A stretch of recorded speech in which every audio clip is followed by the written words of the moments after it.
ये प्लांट देख रहे हैं आप लोग, ये पूरी तरह मुरझा गया था और इसके पत्ते भी सारे ऑलमोस्ट कुछ काले होकर कुछ जल गए थे, कुछ झड़ गए थे, ऑलमोस्ट बिल्कुल ख़त्म ही हो गया था।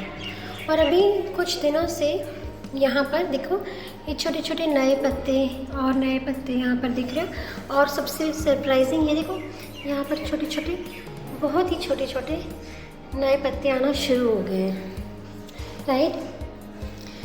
जब मैं इसे लेकर आई थी तो ये बहुत ही सुंदर और पूरा एकदम हरा भरा था। मुझे जैसे बताया कि ये इंडोर प्लांट है, तो मैंने क्या किया, इसे अंदर रखा था।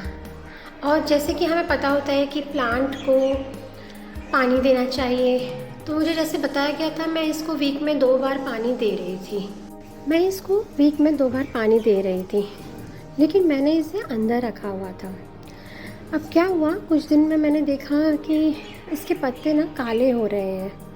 पानी डाल रही थी फिर भी काले हो रहे थे, समझ में ही नहीं आ रहा था कि कैसे हो रहे हैं।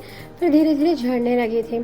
कुछ दिन मैंने इसको धूप में रखा, जब हमारे रेनी सीज़न से पहले जो धूप थी उस वक्त मैंने इसे धूप में रखा। तभी भी मैंने देखा कि पत्ते जलने लगे और झड़ रहे थे। मुझे समझ में ही नहीं आ रहा था कि मैं क्या करूं, कैसे इस पौधे को बचाऊं। फिर मैंने मैं नर्सरी वाले से जब पूछा तो उसने मुझे कहा कि मैडम इसकी ना मिट्टी गीली है, इसकी मिट्टी गीली है और जैसा इसका बिहेवियर है उसके अकॉर्डिंग आपको इसकी मिट्टी को पहले सूखने देना होगा।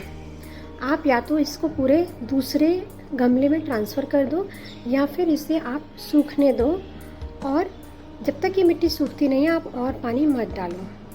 फिर मैंने इसे हल्का सा, जहाँ पर थोड़ी रोशनी आती है, क्योंकि पुणे में आपको पता है अभी 2-3 मंथ से ऑलमोस्ट बारिश ही है, ज़्यादा धूप तो है नहीं, तो मैंने इसे ओपन एरिया में रखा जहाँ पर इसे हल्की धूप, हल्की हवा और ये सूख जाए।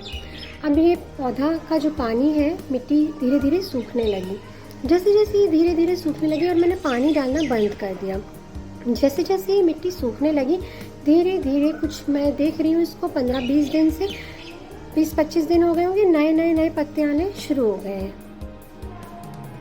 कितनी प्यारी, कितनी अच्छी बात ये प्लांट हमें सिखा रहा है, राइट।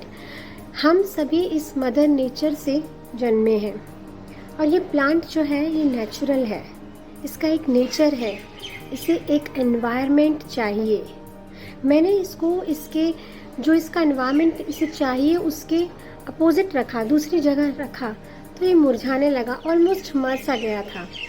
लेकिन जैसे ही मैंने इसको इसका एनवायरनमेंट दिया, जैसा इसका एनवायरनमेंट इसे चाहिए, जो हवा इसे चाहिए, जो इसकी जितनी नीड है, वैसा एनवायरनमेंट इसे मिला, वैसे ही ये खिलने लगा। और हम इसी नेचर से जन्मे हैं, हम सभी उसी तरह से। हम सभी लोगों को, हर इंसान को अगर उस तरह का एनवायरनमेंट, जैसा उसका नेचर है, जैसा वो एनवायरनमेंट चाहता है, वैसा नहीं मिलता है, तो हम सभी परेशान होते हैं, क्लैशेस होते हैं, फाइट्स होती हैं, नाराज़गी होती है, बहुत कुछ होता है। लेकिन हम कहीं ना कहीं मुरझाने लगते हैं और धीरे धीरे धीरे बीमारियों को अट्रैक्ट करते हुए अपने जीवन को ख़त्म करने लगते हैं। जैसे ही हमें वो एनवायरनमेंट मिलता है, अभी वो एनवायरनमेंट कैसे मिलेगा वो हमें खुद ही ढूंढना होगा।